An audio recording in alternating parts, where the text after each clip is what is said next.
Good evening guys. నాకు తెలిసిన సత్యం ఒకటి చెప్తాను. మనం పుట్టినప్పుడు తల్లి గర్భం నుంచి మనం ఏం తీసుకురాలేదు, పోయేటప్పుడు మనం ఏం తీసుకుపోం.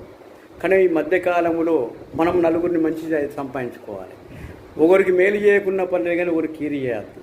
నాకు తెలిసిన సత్యం ఇదే. నలుగురు మోసేటోళ్ళు సంపాదించాలి, నలుగురు మంచి చెప్పేటోళ్ళని సంపాదించుకోవాలి. అంతకని ఇది మన బిల్డింగులు, మేడలు, ఆస్తులు, అంతస్తులు ఏది లేదు. మన కొడుకులు ఏది నువ్వు మంచిగా చేసిందని ఏ కొడుకులు అనరు, ఏ బిడ్డలు అనరు. ఇదంతా భ్రమ. ఏదన్నా అంటే నీ భార్య గిట్ట అంటది, కానీ ఆమె కూడా నువ్వు ఉన్నంతసేపు అంటే నువ్వు తర్వాత ఏం లేదు, 4 రోజులు ఏడుతుంది, తర్వాత సెటరేట్ అయిపోతుంది. నువ్వు ఉన్నంతసేపు నీ బాధ్యత. మొగోడై పుట్టినావు కాబట్టి ఆడదాన్ని పెంచే బాధ్యత నీదే, పిల్లలు పెంచే బాధ్యత నీదే, వాళ్ళు పెళ్లి చేసే బాధ్యత నీదే, నలుగురిలో మంచి సంపాదించుకున్న బాధ్యత కూడా నీదే. ఇది మంచి అయినా చెడైనా నువ్వేం వస్తావు. నీ భార్య కానీ నీ పిల్లలు కానీ నీ కర్మని ఏది మొయ్యరు. అందుగురించే బ్రతుకున్నప్పుడే మంచి చేసి నేర్చుకో. నలుగురికి మంచి చెప్పు. ఎవరిని ముంచకు, ఎవరి దగ్గర రూపాయి తీసుకోకు, రూపాయి సాయం చేయకు, రూపాయి తీసుకోకు. చెడును ఎవరు అనకు, ఎవరిని ద్రోహించకు.